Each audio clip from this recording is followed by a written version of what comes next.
Welcome to Politics Done Right. I'm Egberto Willis, your host. Thank you so kindly for being here this morning. Good morning, Houston. Good morning, Northeast, Southeast, Texas. How's everybody doing this morning? I trust all's good. Well, you know what, folks? We have a great show for you. You know, I tell you that every time because we make sure and work towards making it a great show. And why is it a great show? Because you are here with us this morning. That's why it is great, because you are here with us. Good morning. Before we get started, as usual, good morning, control room. How are you doing, Howard and Jack? Good morning. Well, the control room is here. Can you hear us, Egberto? I can hear you nice, clear, and strong as usual. Boy, you know, that is what we like. That is what we like. And you know how we start this program with Jack's message of the day. Good morning, Jack. How art thou doing, my dear brother? Good morning, Egberto. I've been thinking. I come from the construction field, out in the plants and water plants and stuff, and I know the workers are basically very loyal to these corporations that we talk so bad about sometimes in here, and what their agenda is. And I was also thinking about the apathy that I get when you ask somebody about something political. They go, well, that's the way it's always been. That's the way it's always be. And I say, if you believe that that's the way it's always been, it'll always be that way, you might want to think again, because I'm seeing some changes going on out there, and I like hearing the pushback and the feedback on things. So I want to work against apathy out there. And let me tell you something, Jack. I really appreciate that commentary, because if I get the time after I cover the first two subjects, I want to cover Medicare ACO REACH, something called DCE and ACO REACH that's affecting everybody over 65 years old. I really want to address that topic, and apathy plays a huge portion in what they're getting away with. So thank you for the word, Howard. Yes, sir. I thought I heard you chime in or about to chime in there, or did I just hear a phantom? No. Nah, not today. I'm good. All right. Well, anyway, folks, I want you guys to sit back. I want you guys to remember that it's a call-in show. Yesterday, we didn't get a whole lot of calls. As I said, I always forget to give them the telephone number early, so I'm going to start giving the number a little bit earlier and more frequently.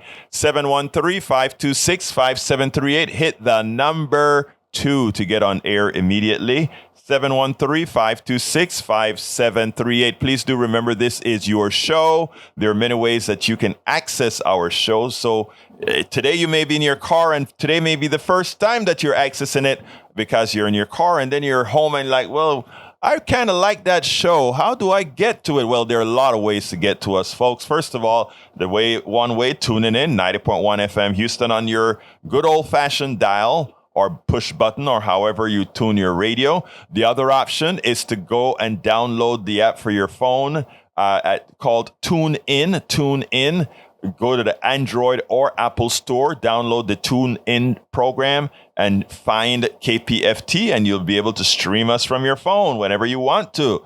Third option, go to kpft.org. That's our website. Go to kpft.org and listen to it live. Just push the listen button and you're ready to go. But guess what, people? You can also watch the program. As you know, in this program, I do a lot of outtake videos, etc.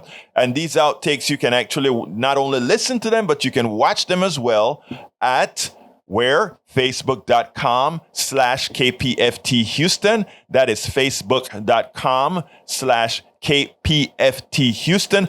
Or you can watch it at YouTube by going to politicsdoneright.tv. Politicsdoneright.tv. If you like what we're talking about, if you want to put a commentary for me to look over later on, send me an email at kpft@politicsdoneright.com. That is kpft@politicsdoneright.com. You hate the show? Let me know. You love the show? Let me know. You want me to talk about something? Let me know. You want to bring in your own ideas? Let me know. Send me an email, kpft@politicsdoneright.com. politicsdoneright.com. Anyway, folks, we're going to have a great program for you today. Title of the show is Trump poised to win 2024 election? Actually, the way I wrote the title is Trump is poised to win the 2024 election if ... I want to kind of talk about that. Then it's been hot in Texas. It's been hot in Mississippi. It's been hot in Alabama. And it's been hot all over this confounded country. What's going on? We know what's going on. But you know what? The state that believes in oil, and oil, if you notice, the grid so far has stood up. Yeah, the ERCOT's asking you to cut back a bit if you can, because, we're reaching that kind of top limit in the amount of stuff we generate out here. But you know what is saving the day? What these guys don't like to talk about. Renewables, specifically solar. We have doubled our solar energy. If you drive around many communities, a lot of people with solar panels on their roofs, a lot of folks with solar panels all over. And you know what that has done? That has reduced the demand that would have come during the peak. And guess what? It is working. It is there generating and saving our grid. It is saving the grid, but they won't tell you about it. They did other things. So anyhow, the Democratic intelligentsia is betting intelligentsia is betting that they want Trump because he is the most beatable Republican. They may want to think twice. I suggest they come down from their ivory towers and talk to the people. Talk to the people and see where their hearts are, where their minds are, where their confusion is. And the oil states electrical grid was saved by what? Solar power. Those are the two topics. Welcome to the chat. Alistair Waters is in the house. Great to see you here, young lady. Great to see you here. Anyway, we start with a clip that I did from from the show, my afternoon show. So what I'm going to do is start with that clip. It's the only clip we have today. But Michael Steele, who was the former Republican Party chair, he has a word there to talk about. Beforehand, though, I want to say Alistair Waters says, meanwhile, Governor Abbott cancels mandatory water breaks as Texas burns. Anyhow, let's go ahead and get that first video. It's about 17 minutes long because it also has a rant that I did yesterday that I think it's a bit important. Don't forget, though, after that's over, 713-526-5738. Again, that number is 713-526-5738. I would love to hear from you. I'd love to hear from my old callers, my new callers, my all callers. Say your piece. This is your program. Do you agree with some of the stuff that I say? Do you disagree with some of the stuff that I say? Do you agree or disagree with all of the stuff that I say? Love to hear from you. Anyway, let's go ahead and get that first one going. Here we go. Michael Steele, former chairman of the Republican Party.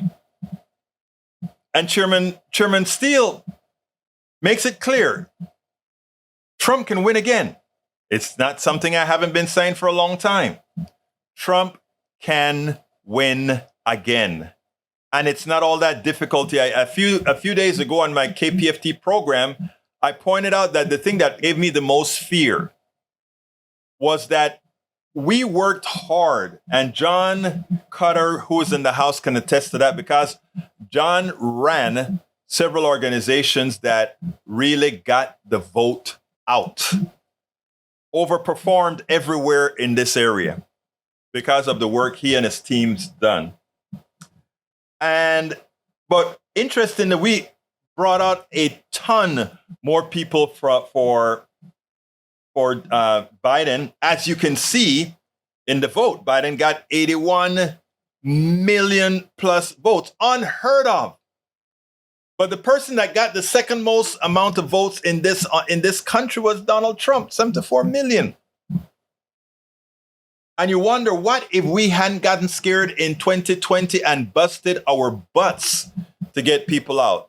it would have been President Trump for this next term and likely the next term as well, because he was going to find a way to stay in office again. And you ask yourself the question, what's going on in America? What is it that's going on in America? I saw Michael Steele attempt, as a former Republican chair, attempt to answer that. I want you to listen to this and then we'll take it on the other side. I want to go to my friend Michael Steele now, the former RNC chair who knows Republican politics backwards and forwards. So in 2016, there was still a little bit of delusional thinking that at some point, Donald Trump was going to go away. I think that now by this stage in the game, people aren't as delusional, but I'm surprised that people were surprised that Donald Trump had such strength in this NBC poll, because it's what so many people have been saying for a while now, if you're really watching the Republican electorate. Mm-hmm. So what would it take, in your estimation, for Donald Trump not to be the 2024 nominee? An act of God. I don't know. Think about it. This man is 37 indictment, 37 count indictment, and its numbers go up.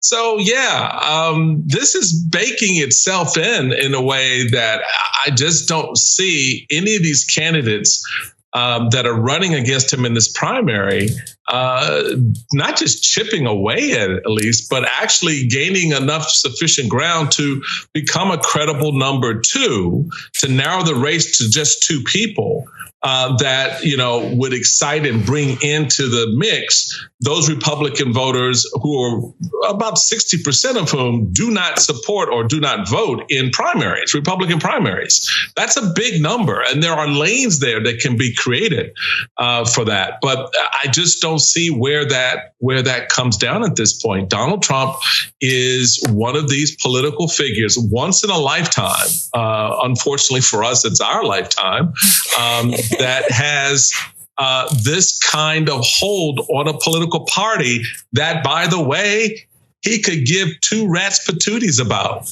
This is just like going from one vehicle to the next. It's a better driving political car for him, that he can manipulate the gears seamlessly, easily. And it's exampled in the polling that Vaughn is sharing with us, that this is the kind of hold he has. So, who takes him out? I think even God Almighty is saying, well, we may need to have a meeting on that, Well, I don't know. Still, you know what that is, though. Doing better, your conspiracy theories sticking, doing better as indictments pile up. I mean, some would call that a cult. Some would call that fascist tendencies. Yeah, no, he plays to that extraordinarily well. And again, how much of that is true belief and true intent by Donald Trump? He's a transactional guy. What do I need in the transaction to make it work for me? Right.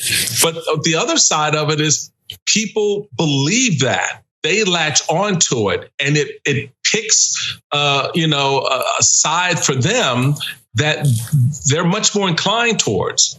And so that's how he locks it in. And it's an amazing, we're going to be studying this phenomenon for a long time to better understand how this country, in all that we profess, can withstand this in the future, because right now at 49, 45, and you can say what you want about Joe Biden's age. You can say all you want about Democrats.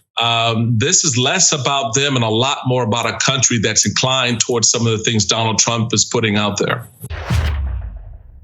That last statement that he just said, it's more about a country that is satisfied, that believes in, that allows themselves to be controlled by some of the things Donald Trump is putting out there. I mean, I sit back and Michael Rudnin just put a very important one up there.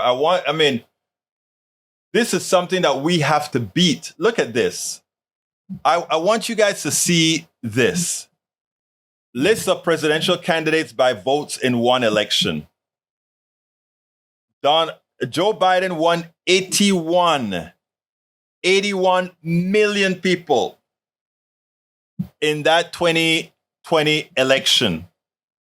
Donald Trump won 74 million. Okay, each of them, So Donald Trump lost by over 7 million votes. Okay? By over 7 million votes. All of you listening to me right now, I want you to understand something profound.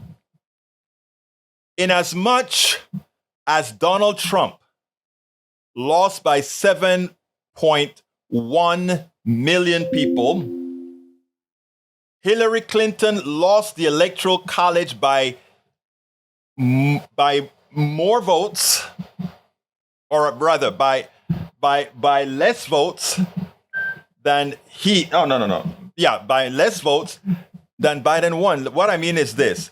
If Hillary Clinton had gotten, I think it was 60 something more thousand votes in 3 states, her $3 million win would have been, a popular win would have been enough to carry the day.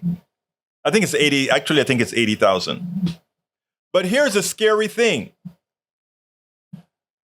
Joe Biden beat Donald Trump not by 3 million votes, not by twice that, 6 million votes, but more than twice the amount that Hillary won by, 7.1 million votes.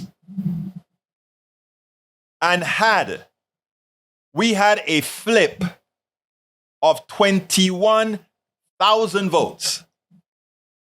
Had 21,000 votes shifted to Trump, that's for a differential of 40,000 votes, it would be a President Trump winning the Electoral College, even as he lost the popular vote by over 7.1 million votes.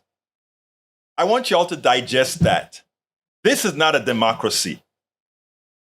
This is not a democracy. It is essential that you digest what I just said. Essential. For those, we just got a bunch that just came in. I want to repeat that.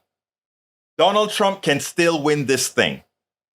And Donald Trump doesn't have to win big popular votes or stop us from getting, we can get some huge popular votes in the blue states. But like I said, with a 7.1 million vote excess, Joe Biden still only won by 21,000. He won by 40,000 votes, which means if 21,000 votes had flipped, it would have been President Trump again. And the same thing can happen again in 2024. This is not a democracy.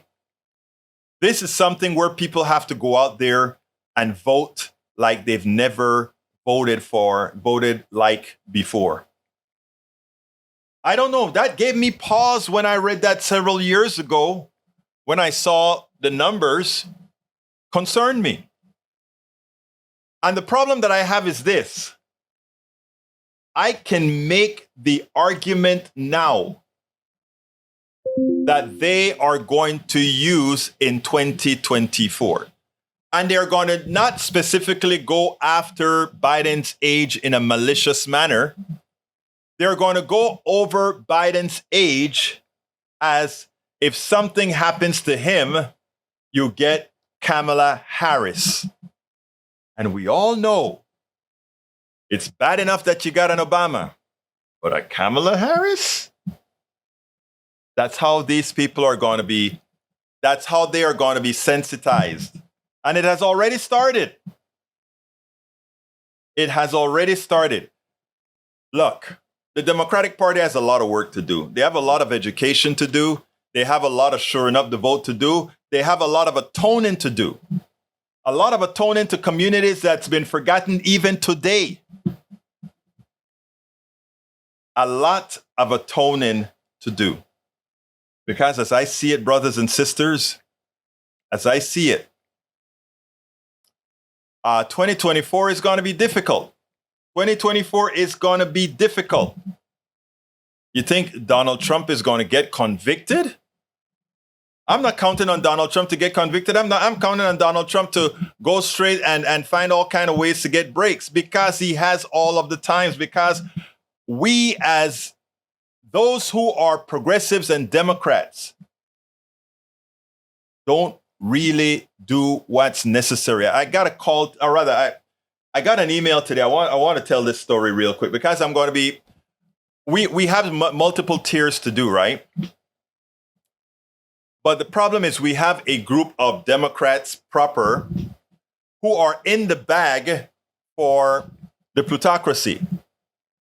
And it's going to be hard to make the case, because we know, John Cotter, one of our leaders here in town, he knows how to win.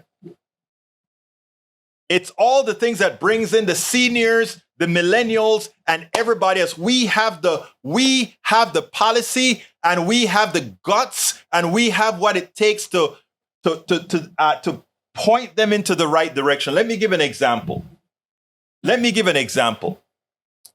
Right now, I'm talking to one of the leaders in the PNHP right now. We're going to have an interview discussing DCEs and ACO reach, which is fooling many seniors into giving away their very good Medicare to private companies. You see all these venture capitalists, vulture capitalists running into the space, the healthcare space, because now seniors are being privatized. You know, the private companies wanted nothing to do with seniors. They would not insure seniors. They had to pay 3 times the rate to get seniors involved in it.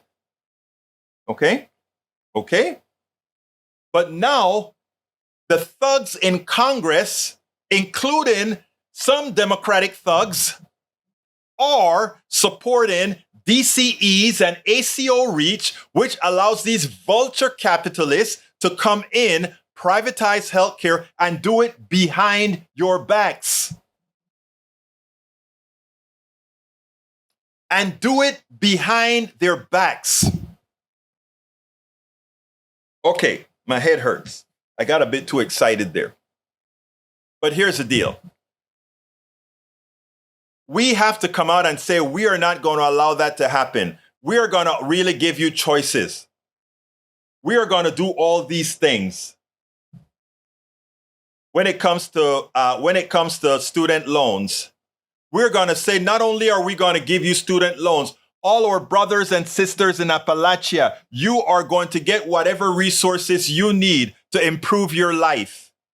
And we're not going to cede Appalachia to Reds. We are going to send, if you go to Crystal Ball supported a lot of Democrats that were running in these rural areas. That I need to get Crystal Ball on the program. That's running in Appalachia. She's from Appalachia. That go out there and engage all our brothers and sisters in Appalachia to make a difference. Let them know we care. We are not these caricatures with horns. It's like what I told you, that woman spoke to me forever in Starbucks. And when she realized that I was a progressive, a real lefty progressive liberal, she get red face. But you are so nice. Folks, the work that Democrats need to do to win over people is the work that Republicans have done. I've seen them doing it. I've been in conferences where they do it. We aren't. When they talk about we having elitist folks in ivory towers doing stuff, it's the truth. When we're spending, all those pieces of mail that you get, give the DHCC, give the DCCC, give the DSCC all this money. Do you think that money go into the hood, into Appalachia, and into the ghettos, and into all these other areas with people who work these communities, who, if you gave them $100, give them $100 to go out there and bring people, talk to people about what you're going to do, engage people. Let people know you exist. Your skin, bones, blood, flesh. Let them know. Right?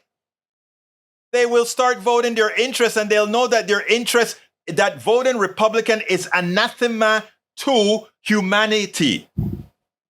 It's anathema to healthcare. It's anathema to childcare. It's anathema to all these things because they don't believe in it. They're Ayn Randian individualists. Even though Ayn Rand had to go on Social Security on her deathbed. Look, we got a lot of work to do. And we should start doing it. Okay? We should start doing it. Anyway, folks, that's the Michael Steele and Mount rant that I did yesterday on our show. Telephone number 713-526-5738. Again, the number is 713-526-5738. Before I move on to the other subject, would love to know if anybody wants to comment on, can Donald Trump win again? Will Donald Trump win again? What happens if Donald Trump wins again? 713-526-5738, extension number 2, and you get on air right away. All phone lines are open. What's your thoughts? I would be curious to know what are your thoughts right now about that possibility of Donald Trump winning again. I know right now things are looking, oh my God, look there. All these things, all these indictments are coming, but you know what's also coming?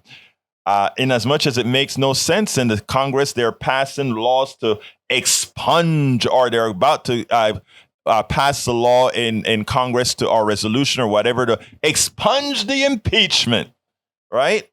And, some people are going to see an impeachment expunging and think, oh, after all, he really didn't do anything bad. It's going to, well, let's go to Augie, línea número 1. Come on in, Augie. How are you doing today, sir? All right. And I like what you're saying there. And I think more Republicans are voting against Trump. The best thing that was put out that last election were by Republicans in the Lincoln Project. Right. The Lincoln Project, I don't know if they're all Republicans and they're all against Trump, and they put out the best ads and billboards against Trump during the last election. And I know Republicans, some that voted for him the first time and not the second time. Then I know others that voted him for both times, but they said they're not going to vote for him this time.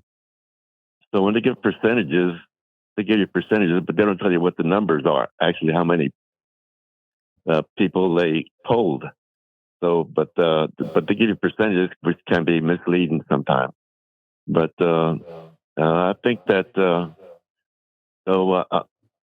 during the Trump administration, I saw where like some families were torn apart because like one sister was for Trump and the other one was for Democrats, and like the Trump sister said, "I'm never going to talk to my sister again for the rest of my life."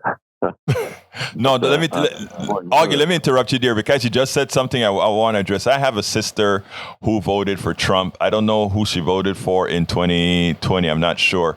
But the one thing I made a promise to myself is that I won't let politicians stop my friendship or my family relationships. I will just bite my tongue, but I'm not going to give them that power. They have enough power with what they're doing. So I'm just saying. But anyway, continue, my friend. Yeah, well, I'm like you, so I toned it down a little bit. But whenever they put something out there, then like on Facebook or say something, I'm gonna put it. It says they did it, so I'll just put it out to try to clarify things. And you should. Hard. Like Trump said the first time, if he shot somebody in New York City streets, they still vote for him, and that's true. Because he's also been recorded for saying the people that voted for him what he thought of him. He didn't think much of it, the voters that voted for him. He disparaged the voters. But I doubt if they heard it because it wasn't on Fox News. Yeah, but let me tell you something, Augie, and this is where I want, because I heard you said made a comment that talk about the percentages of these polls that we see, right? And I get it. Now, the polling hadn't been good for some of these elections. The last polling sequence was quite a bit better than it was in 2016. And 2016, as bad as it wasn't as bad as we thought. It's the Electoral College that was really the deal because of how our system worked. Look at how Biden won by 7.1 million votes, but he came within 21,000 votes of losing because of 3 states. So those are the things we have to be cognizant about. What you're saying that, you're seeing a volume of people are still not going to vote for Trump. And I believe that, and I still think the vast majority of Americans won't vote for Trump. The problem is the places where they will vote for Trump are determinative to the election.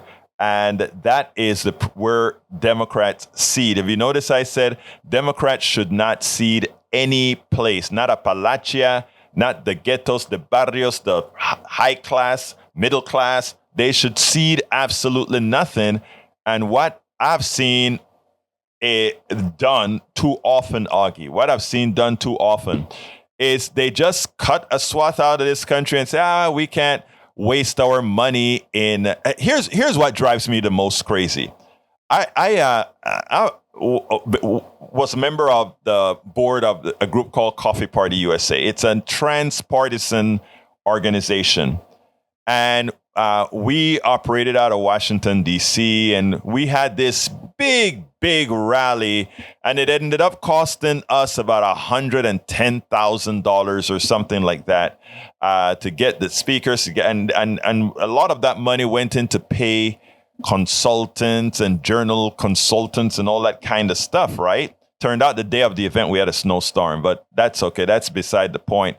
The point was, the work that we paid these consultants, $10,000 here, $15,000 there, etc. These were just parasites. When it came to the media, where we thought they were going to do stuff, it turned out that I had to do a whole lot of the media as far as getting in touch with folks and finding out, doing all that. We had some other folks who had to do all of the networking on the inside.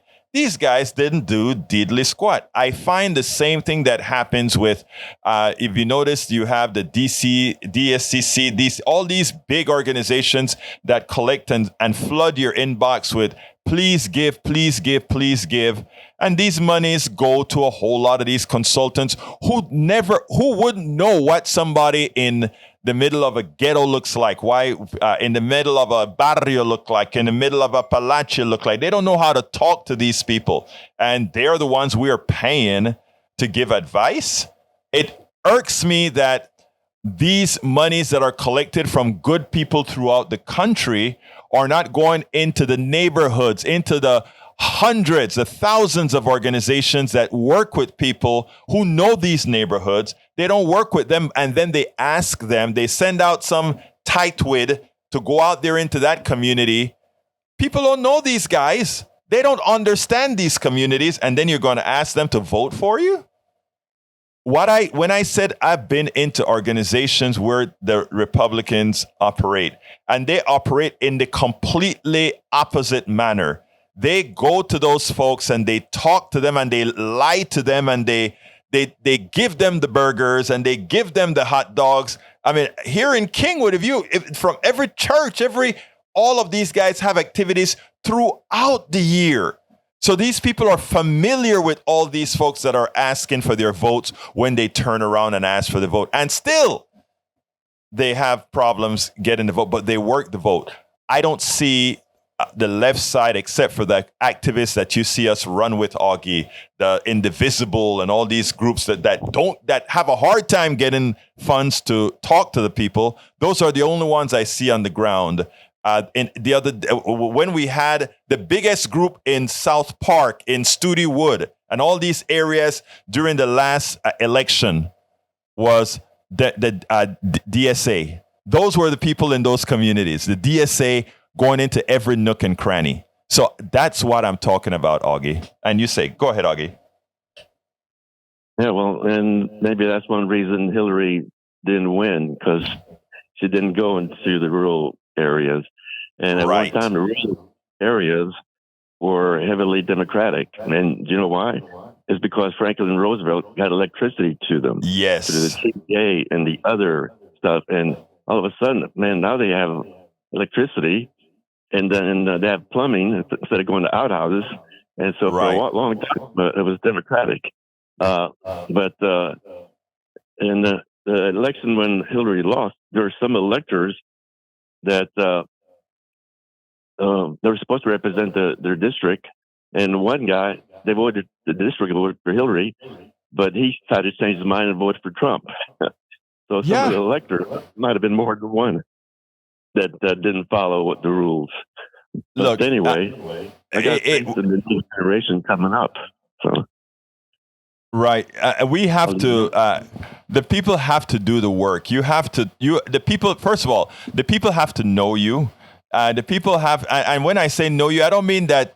Let's say Biden or Kamala Harris needs to be out in the neighborhood, but the people that represent them need to be in the neighborhood, and the people need to know them. The people need to know that, hey, when I know you, so that when you give an ask, I need, they trust you.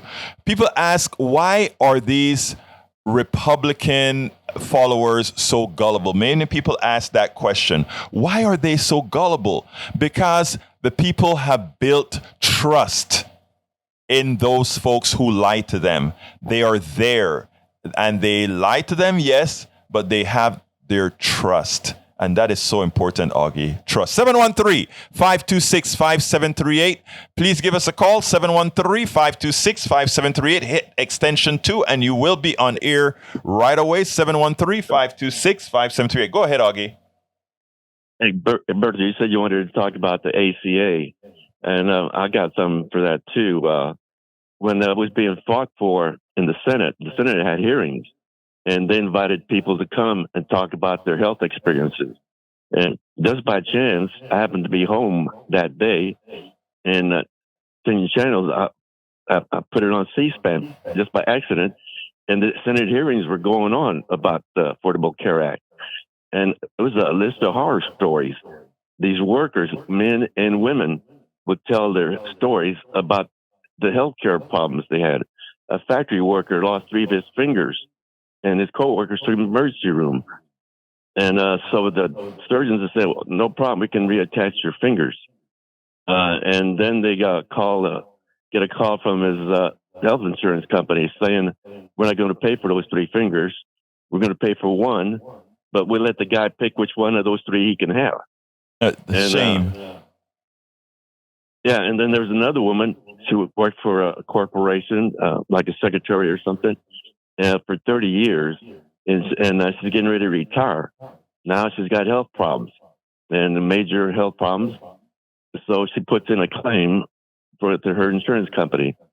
And man, they go looking through all her papers from the very beginning when she was started out with the company. And then they got her on a technicality that she had a pre-existing condition. And that condition was she had acne when she was a teenager, and so they used that as a reason not to pay Cover insurance. They called it a pre-existing condition. Yes. And she died. Yes. And it was her sister that came and talked about it because she could not access affordable health care here in the United States because of that. These healthcare companies. But if people really want to know about what's going on, they should have heard that Senate hearing. I had to turn it off. I heard so many bad stories about people suffering and they couldn't get health care. And these were workers. They weren't the indigent homeless people. These were people that actually had a health insurance. Oh, yeah. Then I went to Texas City, and I worked with these young guys, a contract company. And they're all in their 20s, married with children. But they can't afford to have medical insurance for their wife and children because it costs too much.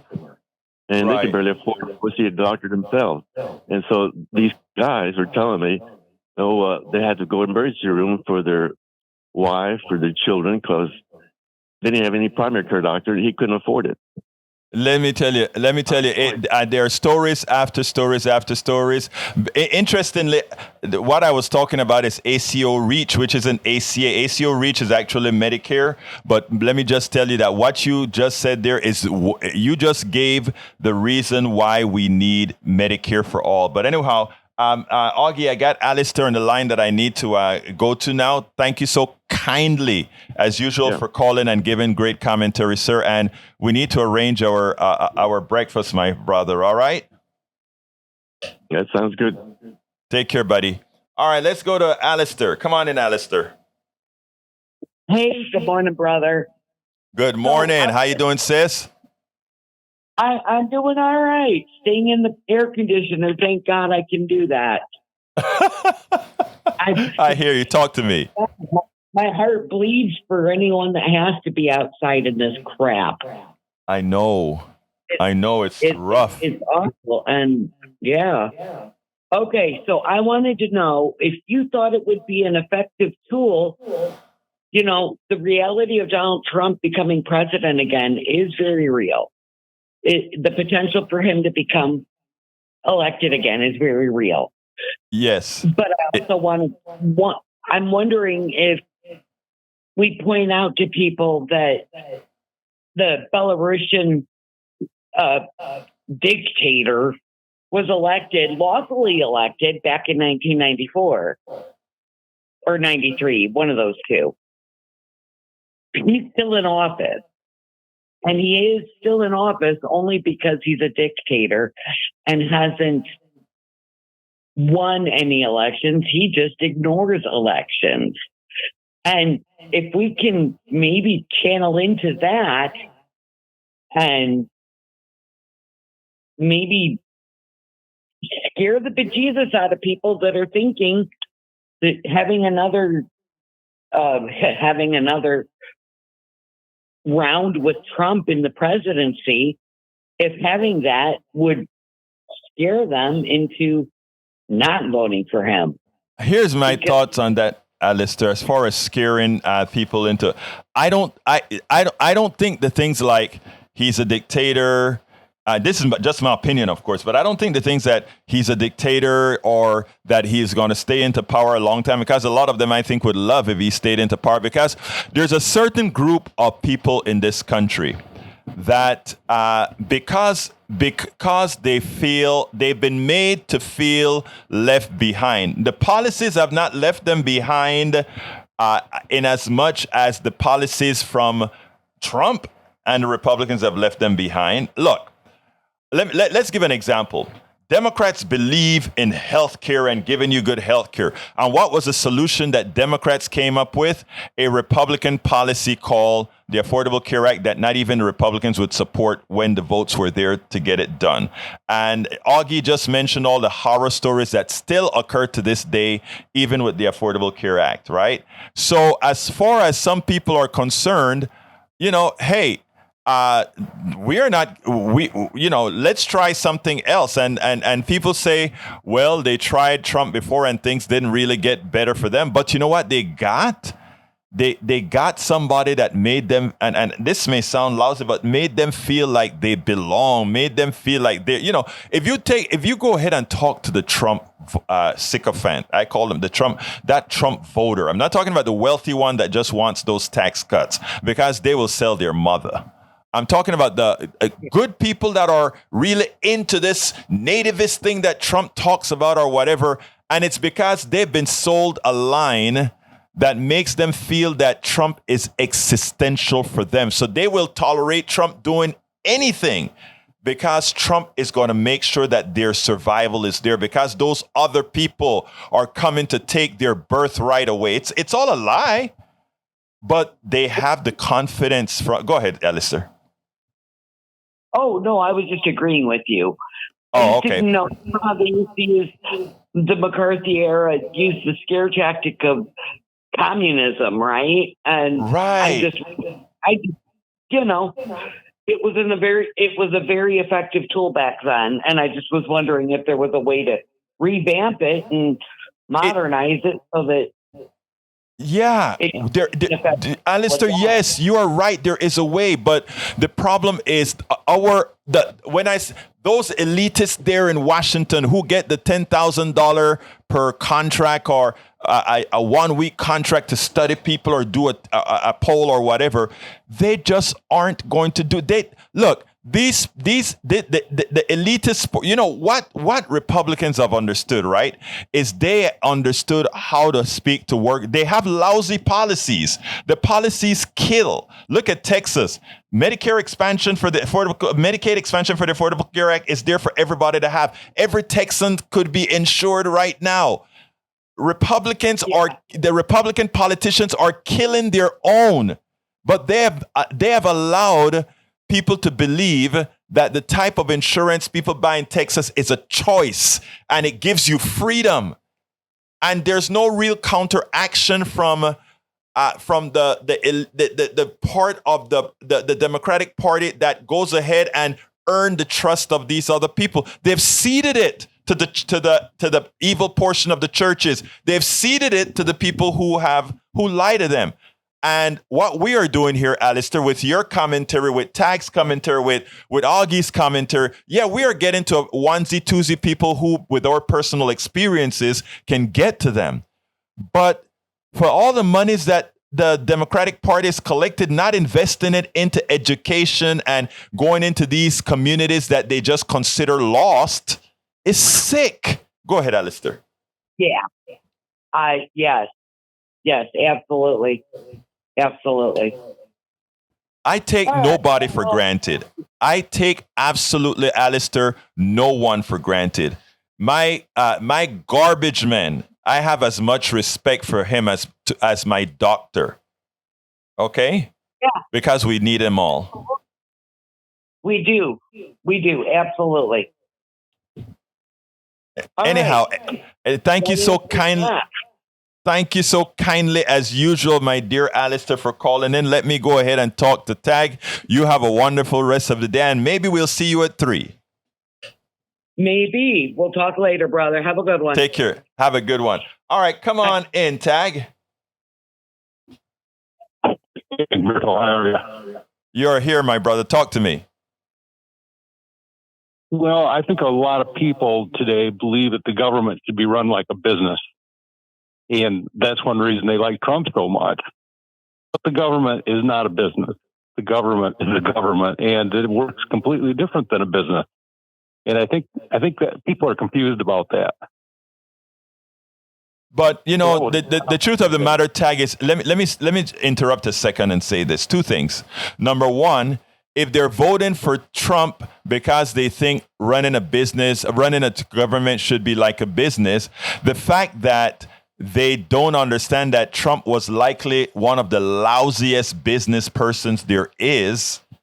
Okay, think about it.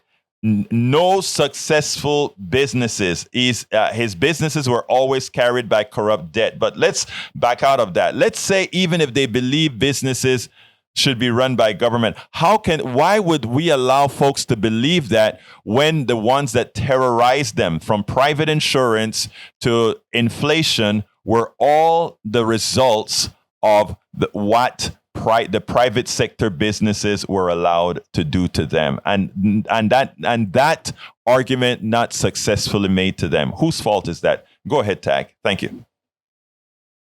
Well, that was all I had to say, and you're absolutely right. I mean, there are so many bad examples of business that we don't even want to think about the government being run by like a bad business. But I think the whole point with running the government like a business is that people feel the government should be in the business of making money. And our government's not there to make money. Our businesses or our government's there to provide a service and not to make money. And so that's it. And I'm going to go. Thanks, Edberto. Thank you very much, Tag. And piggybacking off of what Tag just said, if you see government making money, government is not working. If government is making money, in other words, if there's money left over, government is not working. It means you're overtaxed or you're underserviced, right? Because we have to hit that balance where, look, I believe in the private sector like anybody else. I believe we ought to have a robust, strong private sector, private businesses, pizza shop, grocery stores, all these things. Important because you get the dynamism of having multiple thought processes, creating new things. But there are certain basic things that humanity needs, right? Healthcare, energy. There are certain things that are common to us all that runs and makes an economy function so that that pizza shop can exist, so that that grocery store can exist, so that that coffee shop can exist, so that the bike manufacturer can exist, so that the car manufacturer should exist. We shouldn't have healthcare being run by a company who makes cars. What the hell do they know about healthcare? We shouldn't have healthcare having to be done by a private sector business. Why? Healthcare is something common to us all, and it shouldn't be something for profit because, again, you break your leg, you want it healed. You don't want to go and shop around to see who can give you the best price or the best service. You are entitled to the best service. You're entitled to have all three of your fingers reattached. You are entitled for that. Society as a human being dictates that. That's why it's called society, right? Society dictates that happens. By the way, folks, we still have a few more minutes to take calls. 713-526-5738, extension number 2. Would love to hear from you. 713-526-5738. Hit extension number 2 and you will be on air right away. Now, I said I'm going to make a quick commentary on one of the other subjects that I wanted to talk about, and that is solar power. Let me tell you, in Texas, this last legislature, they tried to make it more difficult for Texans to get solar or to bring on renewables. They tried because they were pushing for more gas-powered plants to be built instead of going ahead and trying to even further push renewables, solar, wind, etc., which are doing very, very well in Texas. They attempted to pass a law to make it more difficult, to make it cost more to get these particular sources of energy onto the grid. Now it was defeated in Congress, right? We'll in the legislature. We'll see if it happens. But I want you guys to note that the same fossil fuels, we are the fossil fuel state in that we produce a hell of a lot of oil, etc.